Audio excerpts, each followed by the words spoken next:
Have you ever felt completely lost? Not just turned around on a hiking trail lost, but the kind of lost that seeps into your bones? Where every familiar landmark inside you seems to have vanished. That's where Maya was on a rain-lashed Tuesday in late November. The kind of Tuesday that feels like the world has forgotten the sun, and maybe forgotten you too. Before we begin, if stories like this touch your heart, please like the video, subscribe for more, and tell us in the comments where in the world you're listening from. It means a lot to us. Portside, that's the name of the town clinging stubbornly to the edge of the gray Atlantic. Maya had moved here 3 months ago, chasing quiet, or maybe just running. Running from the echoing silence of the house back in the city, the house where David's absence wasn't just felt, it roared. A car accident, sudden, brutal, leaving behind a 32-year-old widow, and a silence so profound it swallowed whole days. Friends meant well, but their voices sounded muffled, underwater, compared to the deafening quiet inside her own head. So, she packed a single suitcase and drove until the road ended at the churning sea. Portside offered cheap rent, anonymity, and the relentless sound of waves, a constant white noise, she hoped, might eventually drown out the silence. Her new home was the ground floor of a converted boathouse, perched precariously on weathered pilings. It smelled perpetually of damp wood, salt, and the faint, lingering ghost of old fish. The single large window faced the restless harbor, a view she often found herself staring at, it seemed, for hours. The rain today wasn't a downpour, just a persistent, cold drizzle, blurring the lines between sea and sky, wrapping the world in a damp, gray shroud. Inside, the air was thick with the scent of wood smoke from the struggling fireplace, and the faint, metallic tang of grief that never quite faded. Maya was trying to read a book about resilience, recommended by a well-meaning therapist she'd stopped seeing. The words swam on the page. Her fingers traced the spine, remembering David's hands, the way he'd hold a book, one thumb tucked under, the other resting lightly on the page. A sharp ache, familiar as breathing, bloomed in her chest. She closed the book, setting it aside with a sigh that felt dredged up from the ocean floor outside. She wrapped her arms around herself, pulling the thick, cable-knit sweater tighter. It was David's, oversized and smelling faint, filled of his cedarwood cologne. A relic, a comfort, a torture. It was then, amidst the drumming rain and the crackle of damp wood in the fireplace, that she heard it. A sound so small, so tentative, it could have been the wind whistling through a loose shingle or the creak of the old timbers settling. But it wasn't. It came again, a soft, rasping scrape, like rough fabric being dragged across the wooden deck outside her door. Then, silence. Maya held her breath, listening intently over the thudding of her own heart. Nothing. Just the rain, to the waves. She almost dismissed it. Almost. But something, a flicker of curiosity, or maybe just the need for any sound that wasn't the echo of her own loneliness, made her get up. She padded barefoot across the cool plank floor, the worn wood smooth beneath her feet. She hesitated at the door, peering through the rain-streaked glass of the sidelight. At first, she saw nothing but the slick, dark wood of the deck, the sheen of rainwater, the blurry outline of the harbor beyond. Then movement, low to the ground. A small, indistinct shape, huddled against the base of the railing, trying desperately to find shelter from the driving drizzle. It was a cat, or what was left of one. Soaked through, its fur plastered darkly to a painfully thin frame, it looked more like a drowned shadow, a scrap of storm-blown debris, than a living creature. Maya's breath caught. Pity, sharp and immediate, warred with a bone-deep weariness. Another thing to feel responsible for? The thought was bitter. She had nothing left to give, not even to herself. She started to turn away, back to the suffocating quiet of the fire, the unread book, the ghost smell of cedarwood. But the cat moved again. It lifted its head, not towards the door, but slightly to the side, as if listening intently to the rain hitting the deck nearby. That's when Maya saw them. The eyes. Or rather, what should have been eyes. Where bright, curious orbs should have been, were two smooth, sunken patches of scar tissue, pale against the dark, wet fur. Milky, sightless, gazing at nothing. The cat was blind. A wave of something colder than the November rain washed over Maya. Not just pity now, but a startling jolt of recognition. That profound, terrifying lostness. The cat wasn't just wet and hungry, it was utterly, devastatingly adrift in a world it couldn't see. Just like her. Adrift in a world without David's light. The sheer vulnerability of it, the silent courage it took just to huddle there, exposed, resonated deep within the hollow space grief had carved inside her. She didn't think. The weariness, the desire to turn away, vanished under a sudden, fierce surge of protectiveness. She unlocked the door, the click startlingly loud in the wet quiet. The cat flinched violently, a low, panicked hiss escaping it, a sound like tearing paper. Its head whipped around blindly, ears flattened against its skull, hackles rising on its pitifully thin spine. It tried to scramble, but its movements were clumsy, disoriented. It bumped into the railing post, recoiled, and huddled lower, trembling violently, a shivering knot of wet fur and terror. Shoo! Maya breathed, the sound barely audible over the rain. She held very still, her own heart pounding against her ribs. "It's okay, little one. It's okay. You're safe." The words felt strange on her tongue, rusty from disuse. She hadn't spoken aloud to anyone, not meaningfully in days.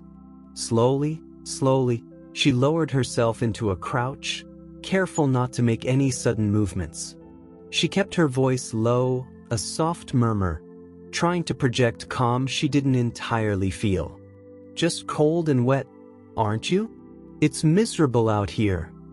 She extended a hand, palm down, not reaching to touch, just letting it hover near the damp wood, an offering of scent, of presence. The cat remained frozen, tense as a coiled spring, its breath coming in shallow, rapid pants. Its nose twitched, a tiny, almost imperceptible movement, sniffing the air between them. Maya stayed like that, crouched in the open doorway, the cold drizzle spotting her sweater, the scent of wet fur and salt and fear sharp in her nostrils. Minutes stretched. The rain fell. The fire crackled behind her. The blind cat trembled, a silent monument to vulnerability. And Maya, kneeling on the threshold, felt the first, fragile, undeniable tremor of connection. Not towards the cat, not yet, but towards the possibility, the terrifying, necessary possibility of stepping back into a world where care, where connection, might exist again. This wasn't just about sheltering a stray. This felt different, like a tiny, unseen thread, impossibly thin, had just been spun between her lost heart and this lost creature huddled in the rain. A quiet shift, barely perceptible, deep within the cold, gray silence. Something was beginning. The boathouse felt different with echo inside. Not louder, not exactly, but fuller. The silence wasn't the crushing weight it had been before. Now, it was punctuated by the tiny, tentative sounds of a creature learning the shape of a new world. Maya watched her, endlessly fascinated, and heart-achingly protective. Those first hours were a dance of profound fragility. Maya had dried Echo as gently as she could with an old, soft towel, murmuring reassurances she wasn't sure the cat understood. Echo had flinched at every touch, every shift in the air, her body rigid with terror. She hadn't hissed again, but the low, thrumming vibration of fear radiating from her thin frame was palpable. Maya set up a makeshift haven in the quietest corner of the main room, away from the drafty door and the flickering firelight Echo couldn't see. A deep cardboard box, lined with layers of David's old flannel shirts, softest against her skin, and smelling, faintly, inevitably, of him. She placed a shallow dish of water nearby, and another with a small mound of tuna, the strongest scent she could think of. Echo hadn't moved towards them immediately. She'd stayed huddled, a damp, trembling ball, on the towel Maya had placed her on after drying. Her head remained tilted, those smooth, scarred sockets seemingly fixed on nothing, yet Maya sensed an intense, invisible radar at work. Her ears, delicate shells of dark, wet fur, swiveled constantly, tracking Maya's hesitant footsteps, the sigh of the fire, the relentless drumming of rain on the roof. Her nose, a small pink triangle, twitched incessantly, sampling the air. Wood smoke, and Maya, a new, complex scent layered over the lingering cedarwood. Maya sat on the floor, a few feet away, her back against the worn sofa. She picked up the resilience book again, but her eyes kept straying to the small, blind creature. She felt a responsibility, heavy and unfamiliar, settle onto her shoulders. What did a blind cat need?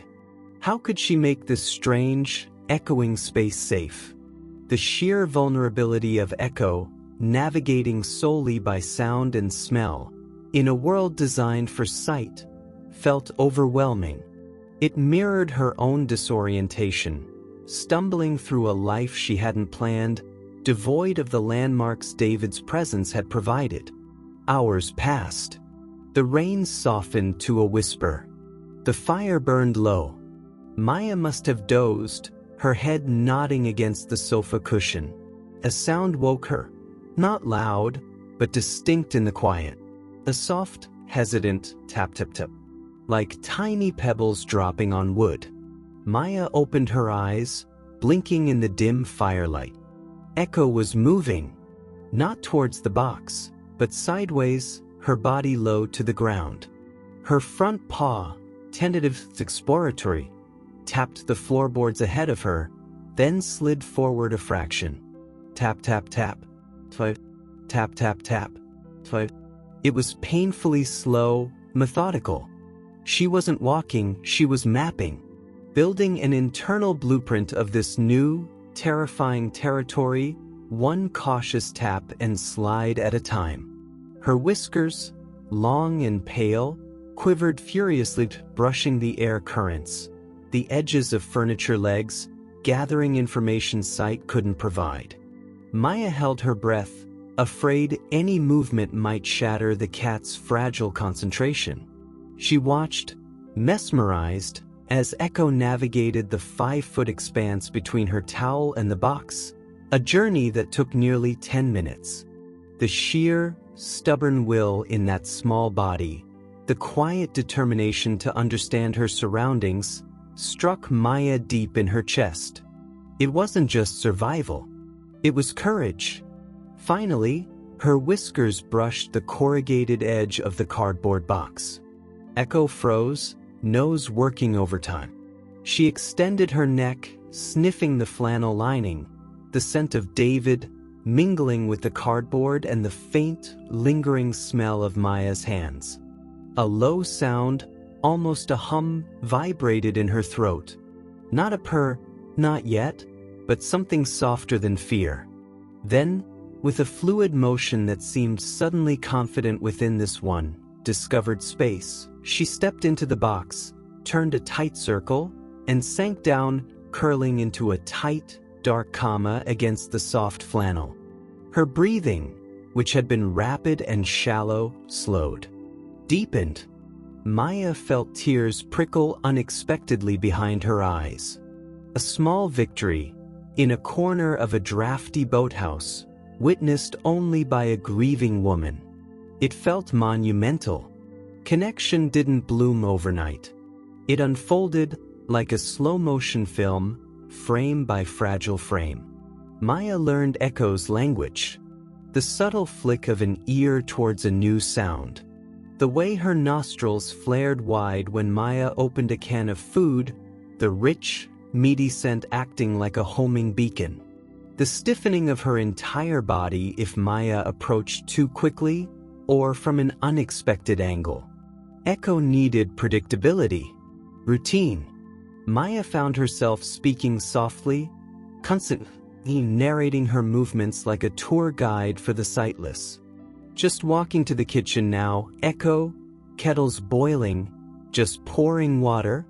Her own voice, rusty from disuse, started to lose its hollow edge. She wasn't talking to fill the silence anymore. She was talking to Echo. She discovered Echo's injuries went beyond her blindness.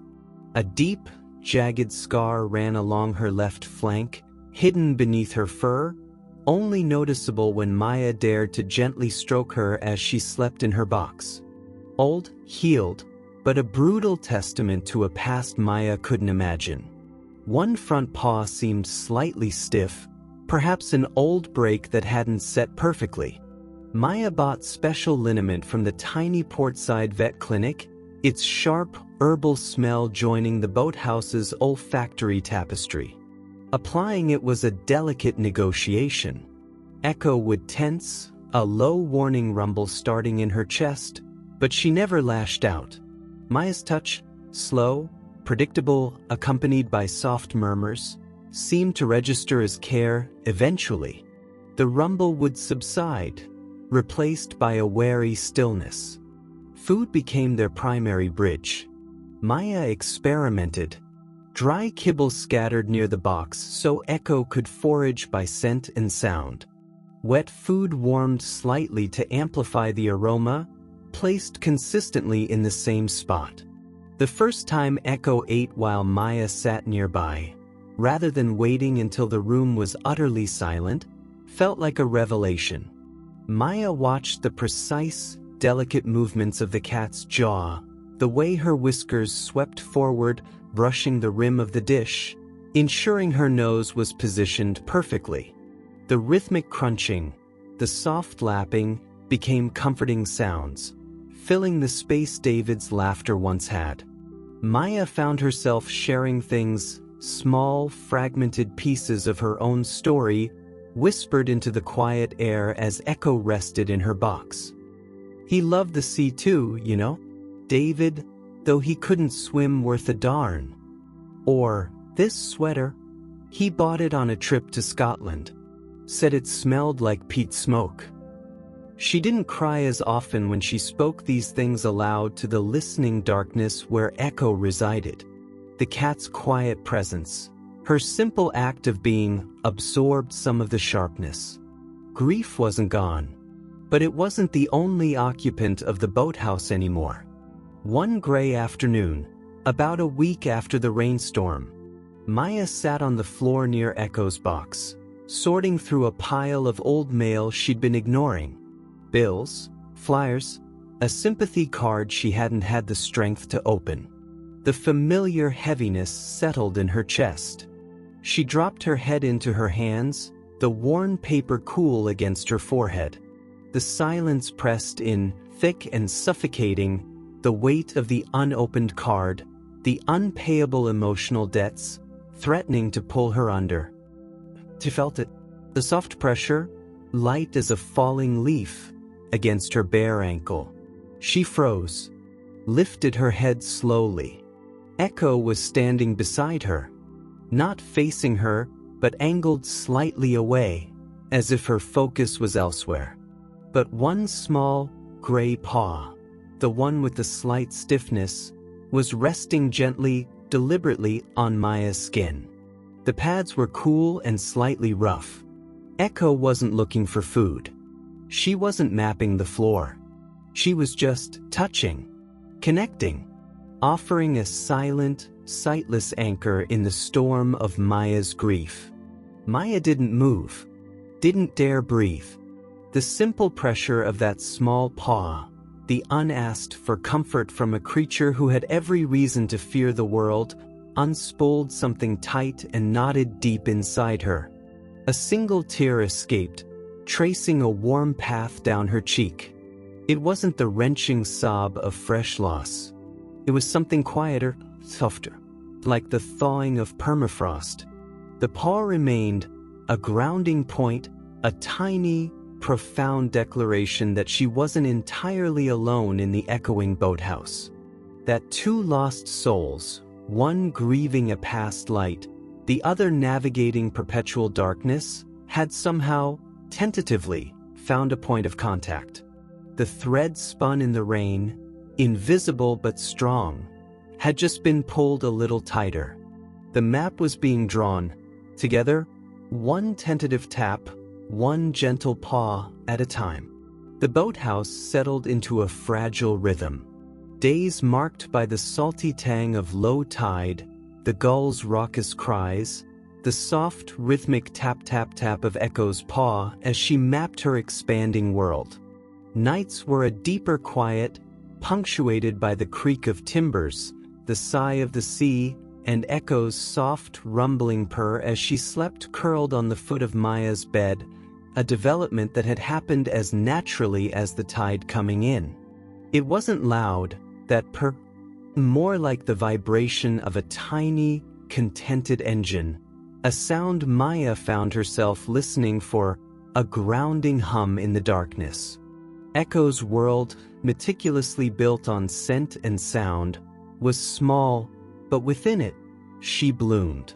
She learned the precise number of steps from her food dish to her water bowl, the feel of the rug's edge under her paws signaling the boundary of the living area, the specific creak of the floorboard near the sofa that meant Maya was sitting down. Her movements, once agonizingly slow and tentative, gained a quiet confidence. She navigated the familiar paths with surprising grace, her whiskers sweeping like delicate antennae, her ears constantly pivoting, painting a picture only she could see. Maya watched, a quiet awe replacing the initial overwhelming pity. This wasn't just survival anymore. It was a life lived fully, vibrantly, in the dark. Maya, too, felt the subtle shifts. The crushing weight of silence hadn't vanished, but it had lightened, redistributed. Talking to Echo, narrating the mundane, had become a lifeline. Gray sky today, little scout, feels like rain might come back. Or, making him out smells like dusty flowers, doesn't it? Sharing these fragments, these tiny observations, felt less like speaking into a void and more like sharing a reality. The unopened sympathy card remained unopened, tucked in a drawer, but the bills were paid. She ventured into Portside's tiny grocery store, bought fresh bread, even exchanged hesitant smiles with the elderly woman behind the counter. The world outside the boathouse, while still muted, wasn't entirely hostile. Yet, grief, like the sea, has its hidden currents. It wasn't a linear path. Some mornings, Maya would wake, the scent of David's cedarwood sweater sharp on the pillow beside her, and the emptiness would roar back, a physical ache that stole her breath. She'd lie there, paralyzed, listening to Echo's soft breathing beside her, the cat's presence a stark contrast to the vast, echoing absence. On those days, Echo seemed to sense it. She wouldn't purr. She'd remain perfectly still, a warm, silent weight against Maya's leg, as if holding space for the sorrow, anchoring her until the worst wave passed. It was on one of these fragile mornings, gray light filtering through the harbor mist, that the first strange thing happened. Maya was sitting at the small table by the window, forcing down toast she couldn't taste, her gaze fixed on the blurred horizon where sea met sky. Echo was nearby, meticulously cleaning a front paw, her rough tongue rasping against the gray fur. Suddenly she stopped. Her head snapped up, ears swiveling forward, rigid with an intensity Maya hadn't seen before. Not fear, exactly, but a profound, focused alertness. Her sightless face seemed to turn not towards the window, but towards the interior wall, the one that divided the main living space from the small, unused storage room at the back of the boathouse. A low sound, not a growl, not a hum, but something in between, vibrated in her chest. Maya paused, toast halfway to her mouth. "Echo? What is it, sweet girl?" She listened intently. Just the waves, the distant cry of a gull, the usual settling groans of the old building. Nothing out of the ordinary. But Echo remained rigid, her nose twitching furiously, sampling the air. After a long minute, the tension slowly drained from her body. She lowered her head, gave her paw one final lick, and resumed her grooming as if nothing had happened. Maya shook her head, dismissing it as a strange cat moment, perhaps a sound too faint for human ears, a scent carried on a draft. But it happened again, and again, always near that same back wall. Always that sudden, intense alertness, the rigid posture, the low, vibrating sound deep in Echo's chest. Sometimes it lasted seconds, sometimes minutes. Maya started paying closer attention. She'd walk over to the wall, press her ear against the cool, painted wood. Nothing. She'd sniff the air. Just damp wood, salt, the faint, ever-present ghost of old fish. She examined the wall itself, plain, weathered boards, no holes, no visible cracks. Nothing. Curiosity, a feeling she hadn't genuinely experienced in months, began to stir. It was tangled with a prickle of unease. What was Echo sensing? Was it mice in the walls? But Echo's reaction didn't seem predatory. It felt different, more like recognition or anticipation. Maya found herself studying the cat, trying to decipher the silent language of her posture, her twitching nose, her flicking ears. One night, it deepened. Maya woke abruptly from a shallow sleep. The boathouse was utterly dark, the only sounds the rhythmic sigh of the sea and scratching.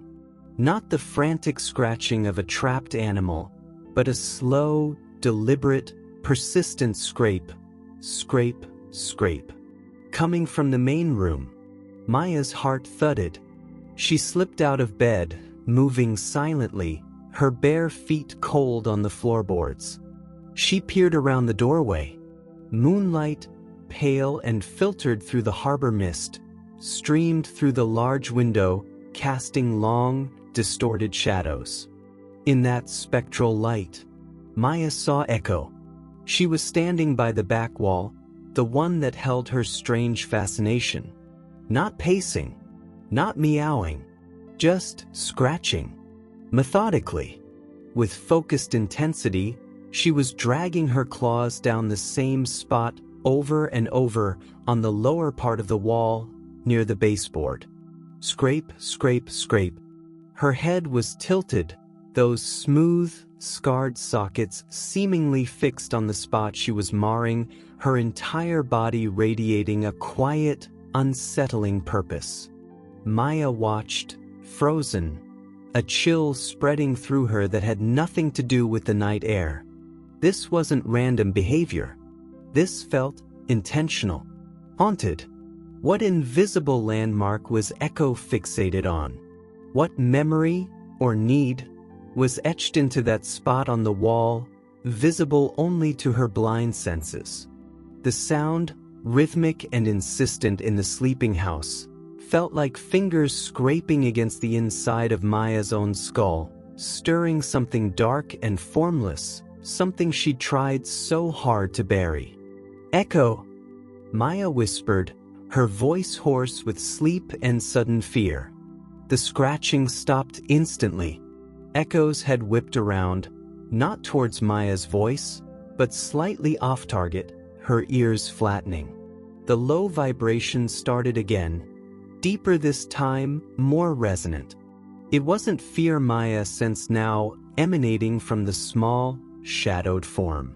It was protectiveness, a fierce, almost territorial energy directed at that patch of wall.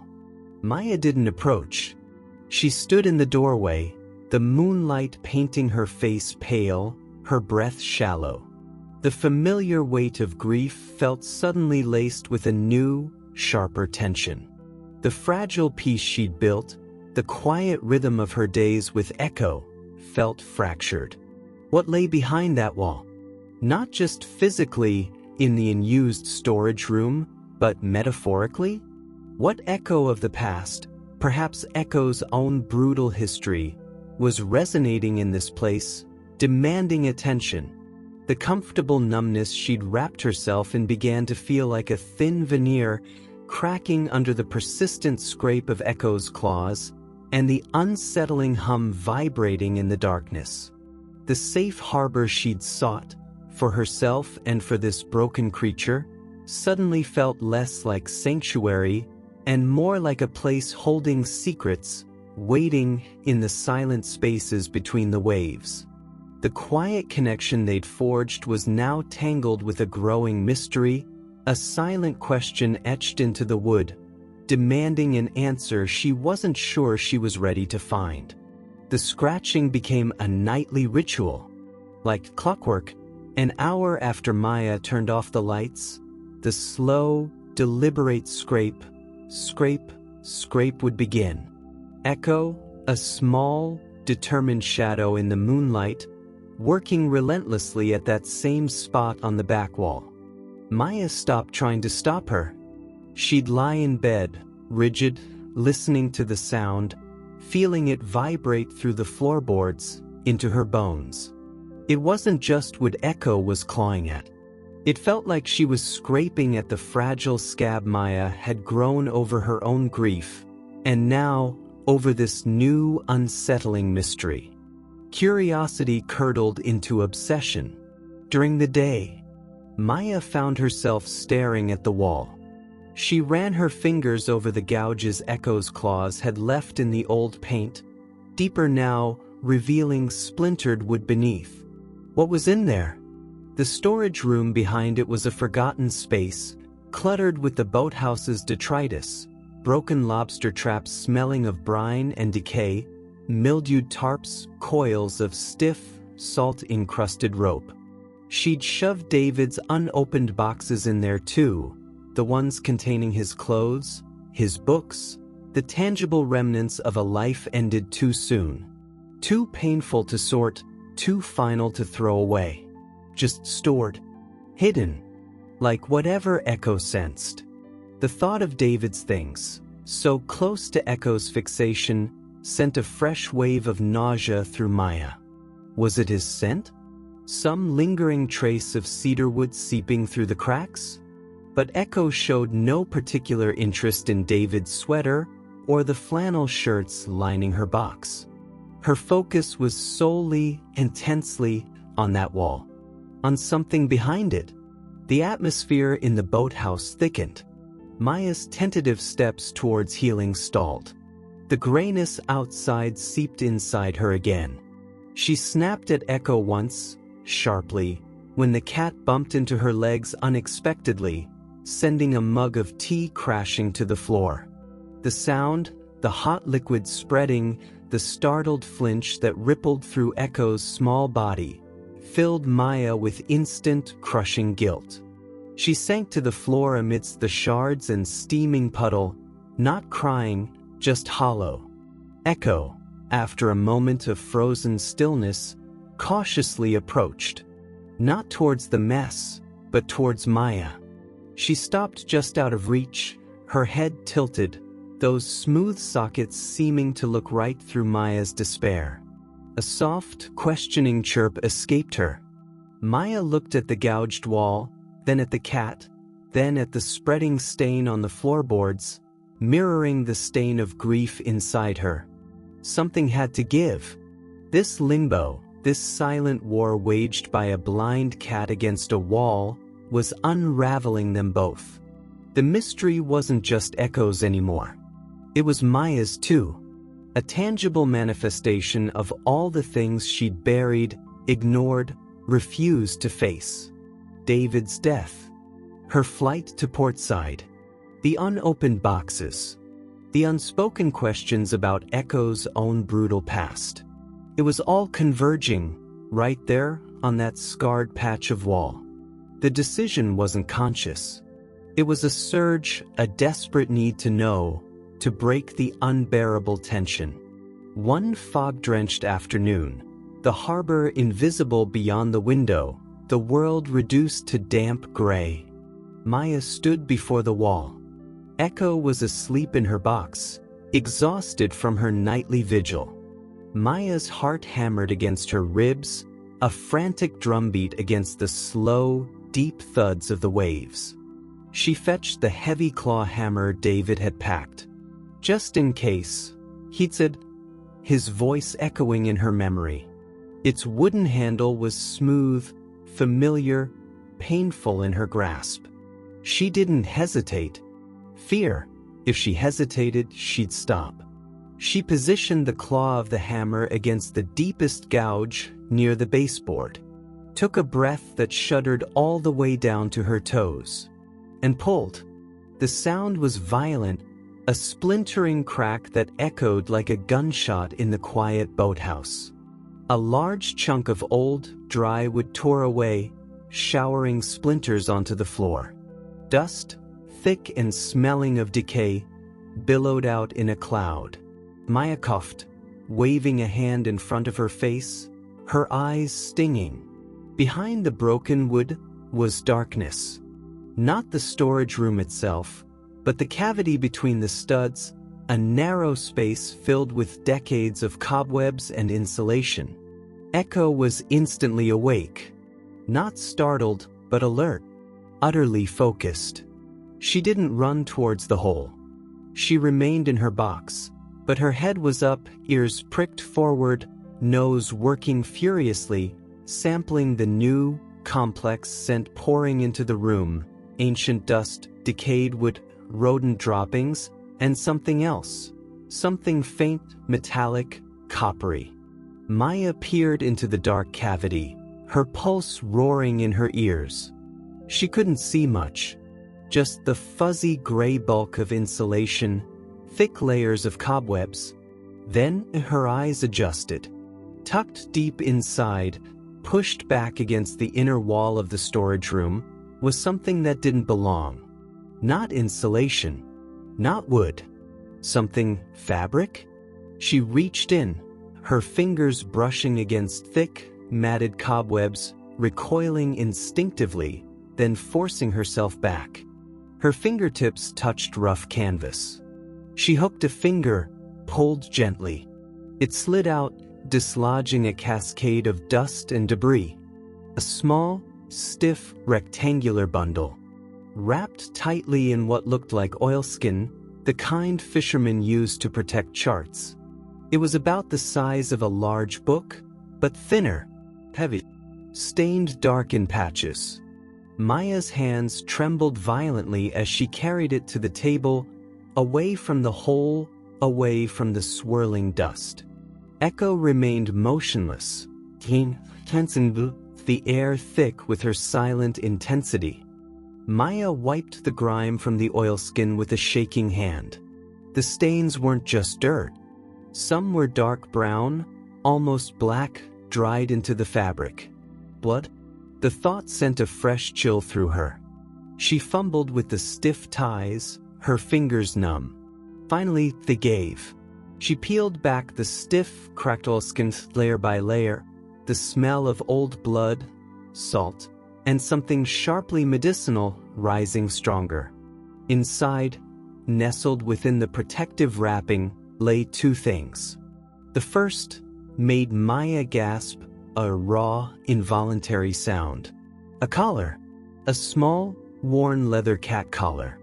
Its metal buckle was rusted, the leather stiff and cracked.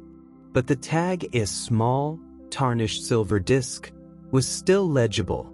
Engraved on it, in clumsy, hand-scratched letters, Echo. Below the name, a phone number partially obscured by rust and grime. Her Echo. This was her collar. From before. Proof she had belonged to someone, had a name, life, before the scars, before the darkness. The second object, nestled beside the collar, made Maya's breath stop entirely. It was a photograph. Not a modern print, but an old Polaroid, faded, water-stained, corners curled. The image was blurred, taken in dim light, but unmistakable. It showed a young man, grinning broadly, holding up a small, squirming bundle of gray fur. The man had unruly dark hair, and eyes, bright 5, crinkled at the corners with laughter. David. Her David. And the bundle of fur, a tiny kitten, its eyes wide but bright, seeing one paw batting playfully at David's chin. The world tilted. Maya clutched the edge of the table, her knees buckling.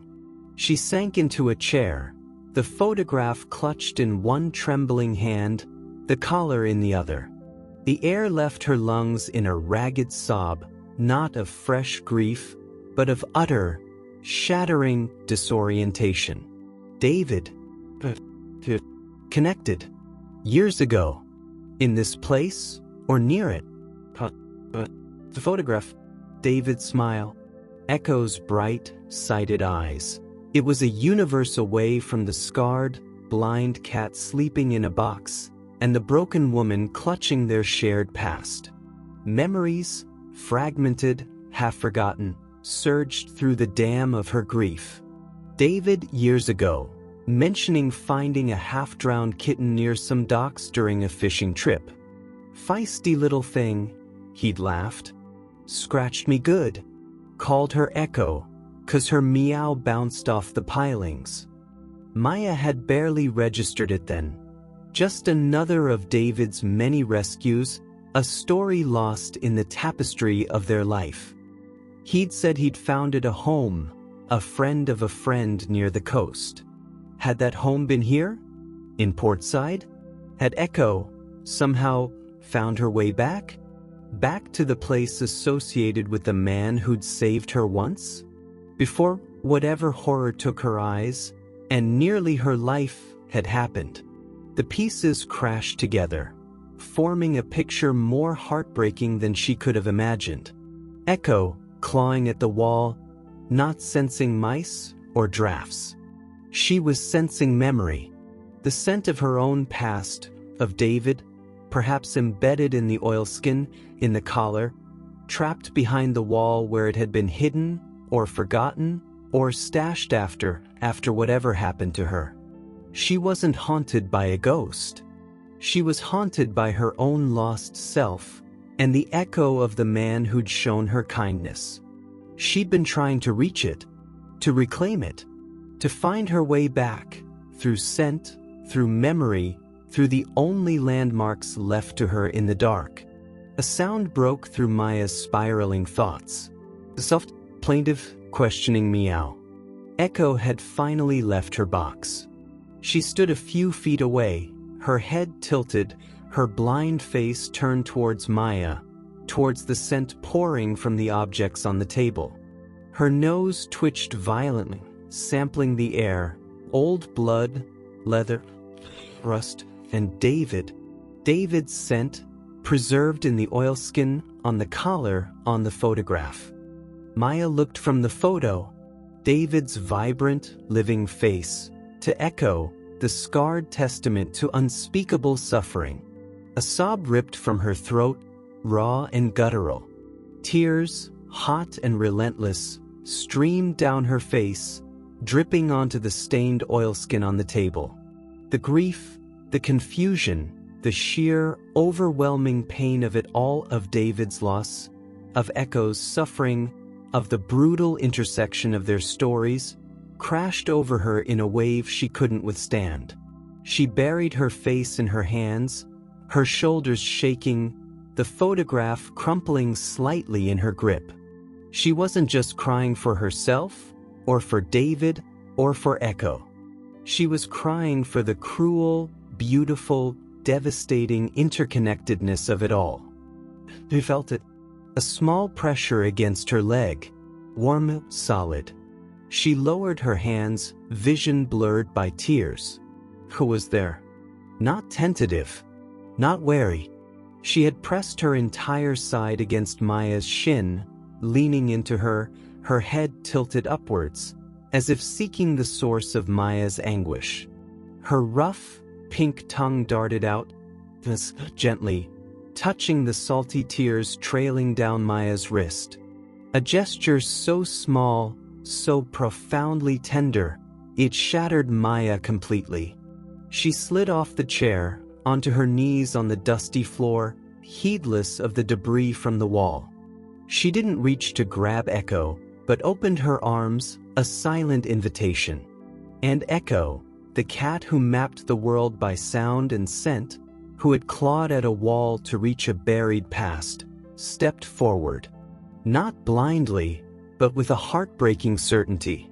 She pressed her small, scarred head against Maya's heaving chest, right over her pounding heart. Her body vibrated not with fear, but with a deep, resonant purr, a sound like stones smoothing in a river, like comfort offered, and finally received. Maya wrapped her arms around the small, warm body, burying her face in Echo's soft gray fur, the scent of dust, salt, and cat filling her senses.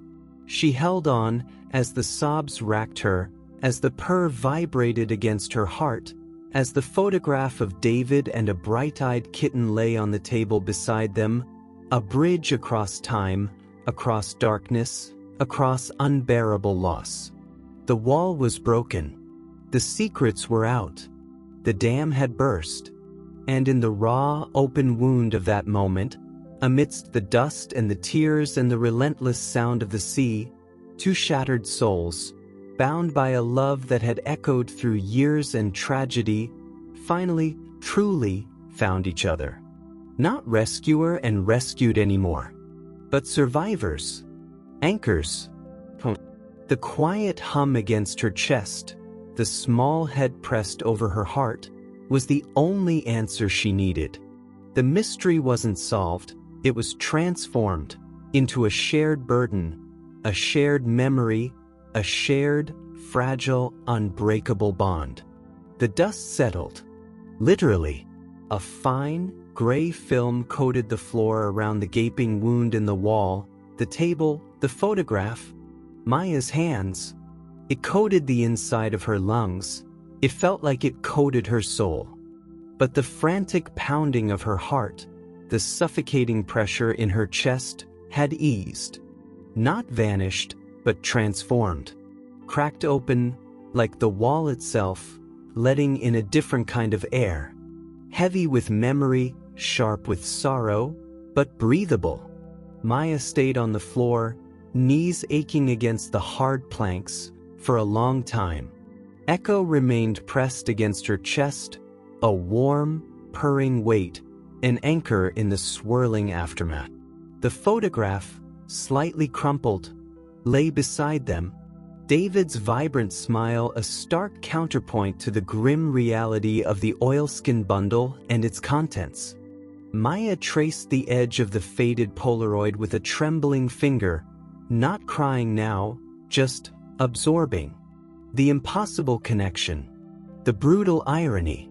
David saving a tiny, bright-eyed kitten years ago, only for that same creature, broken and blind, to find her way back, not to him, but to the wreckage he left behind. To her. It wasn't fate. Maya didn't believe in that anymore. Not after the randomness of the truck skidding on black ice. This felt crueler and yet more profound. A collision of broken pieces, finding an unexpected fit. Echo, clawing not just at wood, but at the echo of her own past, of David's kindness, buried deep within the walls of this place Maya had fled to. A place saturated with David's absence, now saturated with his unintended legacy. Slowly, carefully, Maya disentangled herself from Echo. The cat didn't startle. She simply sat back on her haunches, her blind face tilted towards Maya, her ears swiveling minutely, tracking her movement. Maya gathered the oilskin bundle, the collar, the photograph. She didn't shove them back into the darkness. She carried them, reverently, to the small bookshelf near the window. She placed the collar, the tarnished tag reading Echo, facing outward, beside a smooth piece of sea glass David had found. She smoothed the photograph, the image of David and the tiny gray kitten, and propped it against the spine of a book. Visible, present, no longer hidden, no longer a secret clawing at the walls. Then she faced the hole. The jagged edges of splintered wood, the exposed cavity, the dust still swirling in the weak afternoon light. It couldn't stay like that. It was a wound, in the boathouse, and in her. She fetched a broom, a dustpan, a damp cloth. The cleaning was methodical, almost ritualistic. Sweeping up the debris, wiping down the grime, clearing the space. It wasn't about hiding the damage, but acknowledging it, tending to it. As she worked, Echo sat nearby, her head tilted, listening to the scrape of the broom, the rustle of the dustpan, the soft splash of water in the bucket. Her purr, a low, steady thrum, was the soundtrack to Maya's quiet labor. Later, with the hole temporarily covered with a piece of scrap plywood, Maya did something she hadn't been able to contemplate for months. She walked to the door leading to the small, cluttered storage room. The air inside was thick, stale, smelling of salt decay and grief deferred. David's boxes, 3 of them, sat stacked in a corner, shrouded in dust. Maya didn't flinch. She pulled the first one out, dragging it into the main room, into the space now holding Echo's collar and the photograph. She didn't open it immediately. She sat beside it, on the floor, Echo curling up nearby, her purr settling into a soft, drowsy hum. Opening the box felt like cracking her own ribs. The scent that rose wasn't just cedarwood, it was David. His favorite wool sweater, the one he wore hiking, still held the faint, earthy smell of pine needles. A stack of well-thumbed science fiction paperbacks, corners dog-eared, notes scribbled in margins in his messy handwriting. A battered chess set they'd played on countless rainy Sundays. A framed picture, not of them, but of the Grand Canyon, a place he'd dreamed of visiting. Maya touched each item, not with the paralyzing grief of before, but with a deep, aching tenderness. The tears came again, quiet this time, a slow seep rather than a flood. But they weren't drowning her. They were washing something clean. She didn't keep everything. The practicality felt grounding. She folded the sweater, setting it aside, her sweater now fully acknowledged. The books she kept. The chess set she kept. The Grand Canyon picture she placed on the shelf, beside the sea glass, beside Echo's collar, beside the Polaroid of David and the kitten. A small altar, not to death, but to a life and its unexpected echoes. The rest, clothes he wouldn't need, duplicate items, she packed for donation. The act wasn't erasure. It was integration, making space for the past to coexist with the present without suffocating it. Life in the boathouse settled into a new rhythm, slower, deeper, infused with a quiet understanding that hadn't been there before. The frantic edge of Maya's grief softened, replaced by a profound, weary gratitude. For David, for the time they had, for the impossible thread that had led Echo through darkness and suffering back to a place touched by his kindness, back to her. Echo changed. The nightly scratching stopped. Completely. It was as if the act of discovery, the release of the trapped sense and memories, had satisfied an ancient, desperate need. She seemed calmer, more present. Her meticulous mapping continued, but with less tension, more curiosity. Her world expanded. She ventured onto the deck on calm days, supervised, her whiskers trembling in the salt breeze, her ears twitching at the cry of gulls. She learned the route to the newly designated sun patch near the window in the afternoons. She still startled at loud, unexpected sounds, a dropped pot, a sudden shout from the harbor, but the recovery was quicker, her trust in the safety of her mapped territory deeper. The routines, once performed on autopilot or through a haze of sadness, now held layers of meaning. Morning coffee wasn't just caffeine. It was the ritual of filling Echo's bowl with the specific clink that signaled breakfast, watching the precise way her whiskers swept the rim before she ate, the soft crunching sounds a comforting cadence to the morning quiet. Grocery shopping wasn't just a chore. It was selecting the fish Echo liked best, listening to the elderly shopkeeper, Mrs. Gable, remark on how "that wee blind cat of yours seems brighter lately, dearie." Evenings weren't just about filling time. They were about the weight of Echo settling beside her on the sofa, the warmth of her small body, the soft rumble of her purr vibrating against Maya's leg as she read, or simply stared out at the dark harbor, no longer seeing just absence, but the vast, mysterious pulse of the sea itself, a reminder of endurance. Maya found herself talking to David again. Not out loud, not often, but in her mind. You found her, years ago. She found her way back. Crazy up? She'd look at the photograph, David's laughing face, Echo's bright kitten eyes, then at the real Echo, sleeping soundly in her sun patch, a survivor, scarred but serene. The juxtaposition didn't break her anymore. It stitched something together, a sense of continuity. That love, kindness, left traces. Echo was David's final unintended gift to her. And Maya, she realized, was David's answer to the broken creature he'd rescued long ago. A circle, imperfect, scarred, but finally, softly closed. There was still mystery.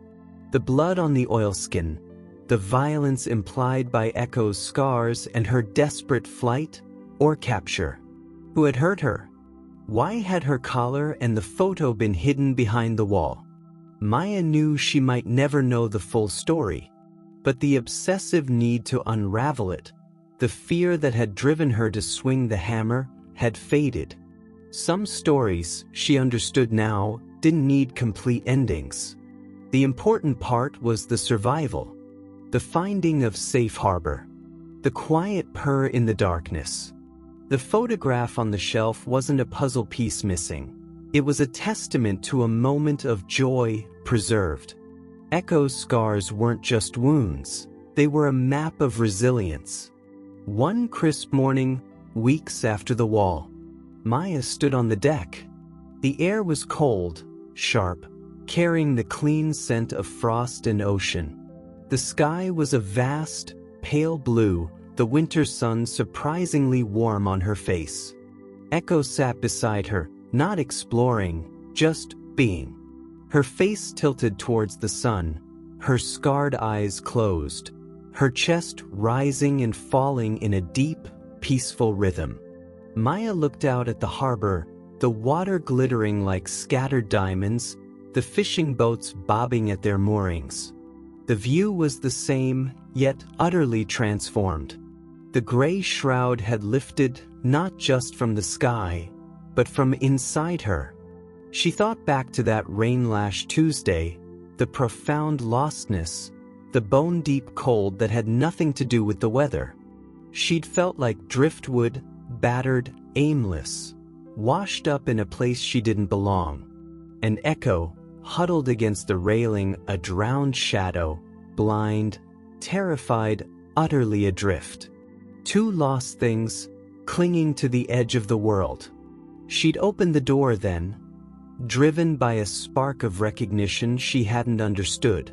Now, standing in the sunlight, with the warm weight of the cat beside her, the scent of salt and possibility filling her lungs, Maya understood. She hadn't just let Echo in. She'd let life back in. Not the life she'd planned, not the life without a jagged hole where David should be, but a life nonetheless. Real, scarred, quiet, and unexpectedly, fiercely beautiful. The lostness wasn't gone, but she wasn't adrift anymore. She was anchored by the sea, by memory, by the small, purring creature who had clawed her way out of darkness, and in doing so, had shown Maya the way back to her own light. The map wasn't finished, but she knew the territory now, and she wasn't navigating it alone. The quiet shift that began with an open door in the rain had finally, softly, settled into place. Spring arrived in Portside not with a fanfare, but with a slow, insistent thaw. The biting Atlantic winds softened, carrying hints of brine and damp earth instead of winter's sharp edge. Pale green buds unfurled on the stubborn shrubs clinging to the rocky shoreline, and the harbor water shifted from steely gray to a deep, restless blue. Inside the boathouse, the air felt lighter, scented with salt and the faint, clean aroma of linseed oil Maya used on the mended section of the back wall, a neat square of fresh pine replacing the jagged hole, a visible scar that no longer felt like a wound, but a testament. Life with Echo had settled into a profound, quiet harmony. The frantic energy of mystery and buried pain had dissipated, replaced by a deep, mutual understanding. Echo navigated the boathouse with a confidence that still took Maya's breath away. Her internal map was flawless now. She knew the exact number of steps from her food dish to the sun patch by the window, the texture of the rug under the sofa where she liked to nap, the specific resonance of Maya's footsteps returning from the village. Her purr, once a rare and fragile sound, was now a near-constant presence, a soft vibration that filled the space like warm light.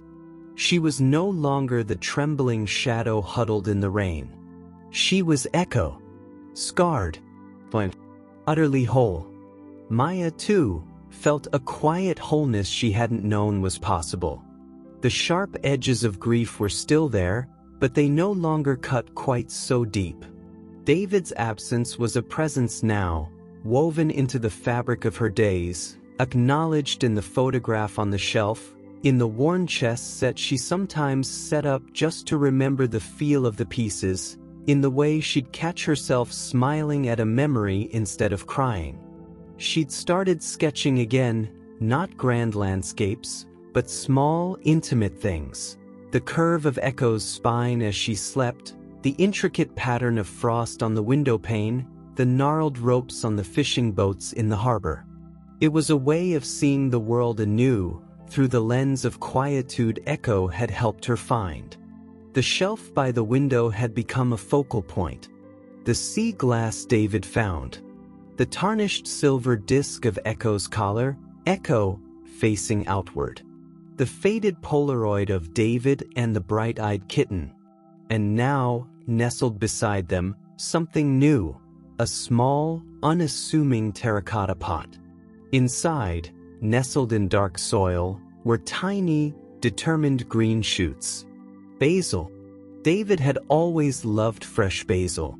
Maya had found a packet of seeds tucked away in the last box she'd sorted through, A forgotten impulse buy from a market stall, perhaps. Planting them felt less like an act of mourning and more like continuation. One bright, blustery afternoon, Maya was sorting through a lower cupboard in the kitchenette, searching for a specific pot lid. It was a jumble of seldom-used items: a slightly rusted lobster pot, a bundle of mismatched tea towels, a dusty canvas tote bag. As she shifted things aside, her elbow nudged the canvas bag. Something inside it shifted with a muffled thump and a faint, dry rattle. Echo, who had been dozing in her sun patch, instantly lifted her head. Not with her usual alertness to Maya's movements, but with a sudden, sharp intensity Maya recognized, though it hadn't surfaced in months.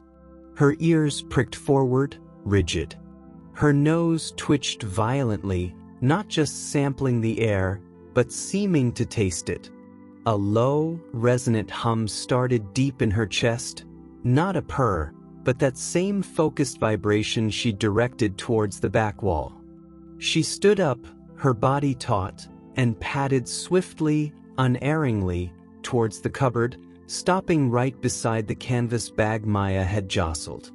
Maya paused, her hand hovering over a stack of lids. She watched Echo. The cat wasn't interested in her or in the cupboard door. Her entire attention was laser-focused on the canvas bag. Her head tilted, those smooth scarred sockets seemingly fixed on it. She took a step closer, her whiskers brushing the coarse fabric. Then, she did something she'd never done before. She reached out with one gray paw, not to bat or scratch, but to gently, insistently push at the bag. A soft, questioning chirp escaped her. "Echo," Maya murmured, her curiosity instantly piqued. "What is it, sweet girl? Something in there?" She carefully extracted the canvas bag. It was heavy, lumpy. Dust puffed from its folds as she lifted it onto the counter. Echo immediately hopped onto the stool Maya kept nearby, placing her front paws on the counter's edge, her nose working furiously, tracking the bag's movement. That low hum intensified. Maya untied the frayed drawstring and peered inside. It wasn't kitchen detritus. Nestled within were several objects wrapped loosely in an old oil-stained cloth. She pulled the bundle out, the cloth falling away to reveal its contents on the sunlit counter.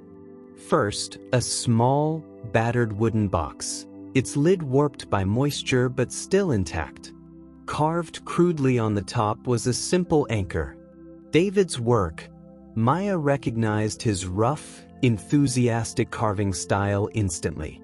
Her heart gave a familiar, bittersweet squeeze.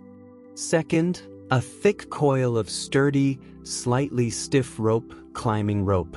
Maya realized, seeing the distinctive weave. David had taken up rock climbing briefly years ago, a phase fueled by enthusiasm rather than natural talent. She'd forgotten. Third, a bundle of yellowed papers, held together with a brittle rubber band. Sketches. Flipping through them, Maya's breath caught.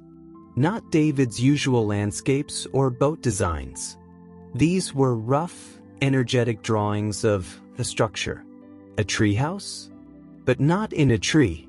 Plans for a viewing platform, it seemed. Perched on rocks overlooking the sea. Detailed sketches of supports, railings, a small, sheltered bench. Notes scribbled in David's messy hand, needs to withstand nor'easters, best view of the sunrise, surprise for Maya. Maya leaned against the counter, the worn wood cool beneath her palms, staring at the sketches.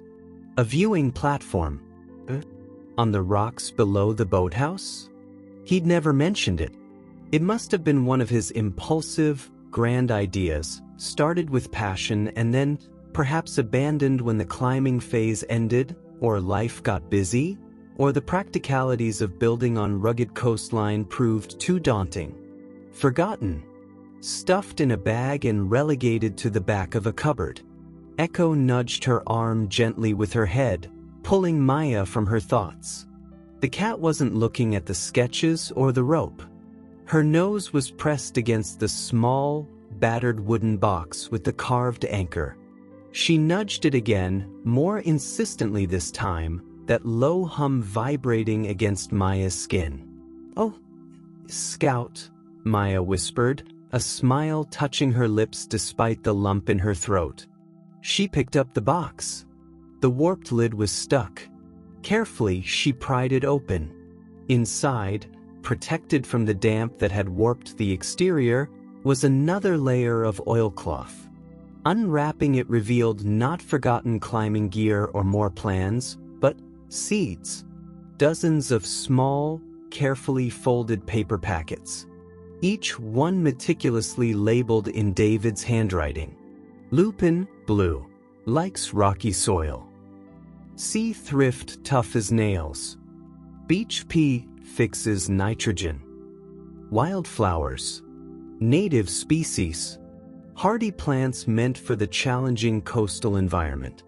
Maya stared at the packets, her vision blurring. Not with the old, sharp grief, but with a surge of tenderness so profound it stole her breath. David, always the dreamer, the planner, the one looking towards the horizon. He hadn't just sketched a platform for viewing the sea, he'd planned to enhance the view. To plant life where it could cling and thrive against the odds. A surprise for her. A gift of beauty and resilience for the place they both loved. Echo nudged the box again, then rested her chin on the edge, her purr returning, a soft, satisfied rumble. It wasn't the collar or the photograph she'd sensed buried in the wall. It was this. The scent of the wood, perhaps oiled by David's hands. The faint, dry, earthy smell of the seeds. The lingering trace of his presence embedded in the forgotten project. Maya looked from the seeds to Echo, her blind face serene, content, pressed against the box. This was the final gift. Not just the discovery itself, but the way it was found. Echo, the creature who navigated by scent and memory and an unerring sense of connection, had led her to it. She hadn't found David's grief or her own past trauma this time. She'd found his hope, his unfinished dream, his love for this wild, beautiful place, and his desire to leave something beautiful growing within it. The viewing platform might never be built. The sketches might remain just that, sketches. But the seeds were alive with potential. They were David's final, silent whisper across the years. Plant something. Grow something beautiful. Even here. Especially here. Maya carefully folded the oilcloth back over the seed packets, closed the little wooden box with its carved anchor, and placed it gently on the shelf. Not beside the other relics, but slightly apart. A promise. Not to the past, but to the future. She looked out the window at the rugged rocks below the boathouse, battered by the sea yet enduring. Tough ground. Perfect for lupin and sea thrift and beach peas. Perfect for things that knew how to cling on. She reached down, running her fingers through the soft fur behind Echo's ears. The cat leaned into the touch, her purr deepening, a warm vibration against Maya's palm. "Good find, Scout," Maya murmured, her voice thick with emotion. "Really good find." The revelation wasn't earth-shattering. It didn't rewrite the past or erase the pain. But it shifted something fundamental within Maya. It wasn't just about surviving the storm anymore. It was about planting seeds in its aftermath. About finding that David hadn't just left her with memories, but with possibilities. With a legacy not only of love lost, but of beauty yet to be made. Echo, the blind cat who had clawed her way out of darkness to find a home, had just shown Maya the next step on the map. Not backward into grief, but forward into the sunlight, onto the rocks, with a box of seeds and a future waiting to take root. The gift wasn't the platform David envisioned, but the simple, profound permission to build something new, right here, in the fertile ground of a healing heart. Time, in Portside, didn't march. It flowed. Like the tide, it carried things away and brought new things to shore. The raw wound of David's absence hadn't vanished. It had become a part of Maya's landscape, like the granite cliffs facing the relentless sea. Acknowledged, endured, and alongside it, something unexpected had taken root. A quiet, resilient kind of joy. Not the dazzling brightness of before, but a deeper, steadier light, filtered through loss and nurtured by the small, warm weight of a blind cat sleeping trustingly against her side. Echo was the living testament to the story's quiet meaning. Her world, once defined by terror and disorientation, was now a rich tapestry woven from scent, sound, touch, and unwavering trust. She navigated the boathouse not as a prisoner, but as its sovereign. Her morning ritual was a ballet of precision, the tap-tap-tap of her paw counting steps to her dish, the delicate sweep of whiskers confirming the water bowl's edge, the confident leap onto the sun-warmed windowsill where she'd stretch, a small, gray comma soaking in the light she couldn't see but could feel warming her fur. Her purr was the boathouse's constant heartbeat, a vibration that seemed to seep into the very timbers, a sound of profound, hard-won contentment. She wasn't just surviving blindness, she was embodying a quiet, magnificent defiance of it. Her resilience wasn't loud, it was in the unhurried certainty of her movements, the tilt of her head towards a new sound with curiosity, not fear, the way she'd press her scarred forehead against Maya's hand, demanding affection with the serene confidence of one who knows she is deeply loved. Maya watched her endlessly, a quiet awe blooming in her chest. This creature, broken and discarded, had become her most profound teacher. Echo hadn't taught her how to forget David, she'd taught her how to carry him differently. How to hold the love without being crushed by the absence. How the echoes of kindness, like David's impulsive rescue of a feisty kitten years ago, could reverberate through time, finding purchase in the most unlikely, broken places. Their bond wasn't born from convenience or pity, it was forged in the shared territory of profound loss and the stubborn, often silent, refusal to let darkness be the final word. It was family, not by blood, but by the invisible, unbreakable threads of shared survival and chosen tenderness. The little wooden box with the carved anchor sat on the shelf, a promise nestled among the relics of the past.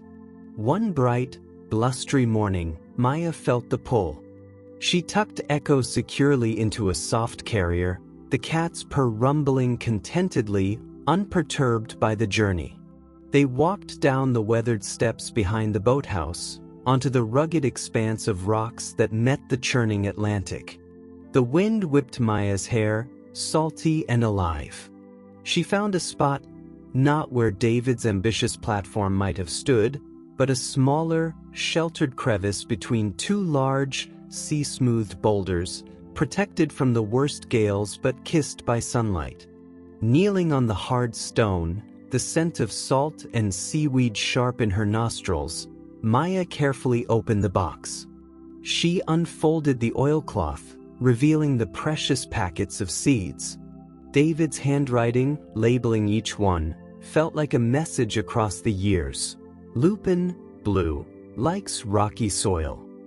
Sea thrift, tough as nails. She opened the packets one by one, her fingers working the cold, gritty soil between the rocks, creating shallow pockets of hope.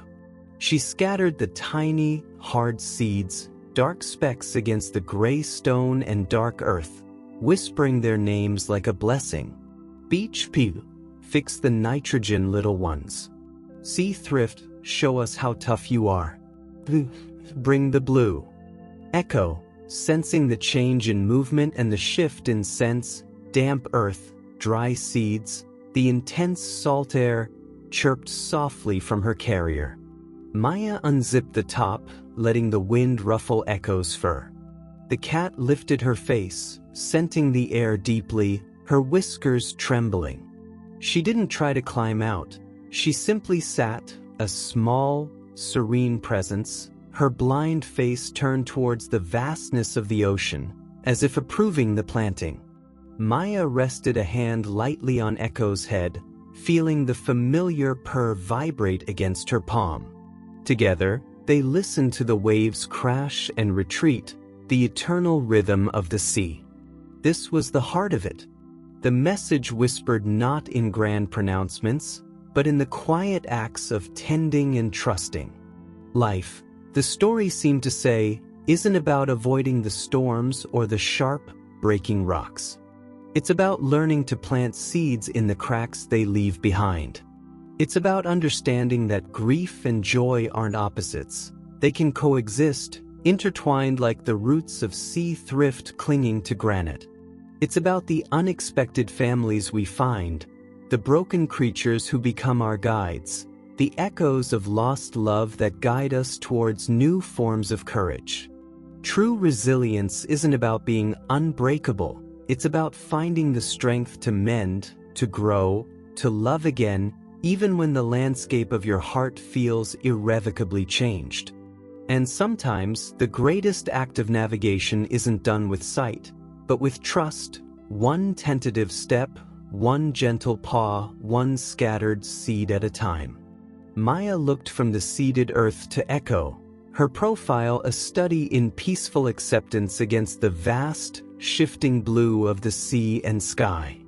The boathouse stood above them, no longer just a refuge from pain, but a home built on the foundations of love lost and love found. The seeds in the rocks were a gamble, a gesture of faith in a future they couldn't see. Just like opening the door to a shivering blind cat on a rain-lashed Tuesday. Both acts felt like the same quiet prayer. Let something grow here. Let beauty take root, even in the broken places. This journey with Echo, it changed everything. It showed me that light finds its way, even through the deepest cracks. If this story of a lost cat and a lost soul finding their way home touched your heart, if it reminded you of the quiet courage it takes to heal, or the unexpected ways love finds us, please let us know. Give this video a thumbs up. It truly helps stories like this reach others who might need them. Subscribe to the channel, hit that bell icon, so you don't miss our next tale of hope, resilience, and the extraordinary bonds that heal us. We share new stories regularly, moments of light we find in this beautiful, broken world. Tell us, where are you listening from? That little connection, knowing you're out there, maybe by a city window or a country porch, sharing this moment, it means the world. Drop a comment, say hello. Tell us where in this wide world your heart resides today. Share this story. Pass it on to someone who might need a reminder that even in the darkest night, a thread of connection can appear, a lost creature can become a guide, and love, in all its unexpected, imperfect forms, has a way of leading us back to where we belong. And as for Echo and me, we walk back up to the boathouse now, the wind carrying the salt tang and the faint, hopeful scent of turned earth. She moves with that familiar, unhurried certainty, her paw finding the worn path, her world mapped not by sight, but by trust. The seeds are scattered, the sea sings its ancient song, and the purr against my side, a small, steady vibration in the vastness, is the only compass I need. The whispers, not of the storms weathered, but of the quiet, astonishing miracle of a harbor found in the sheltering warmth of another beating heart. The journey continues, step by trusting step, into the light.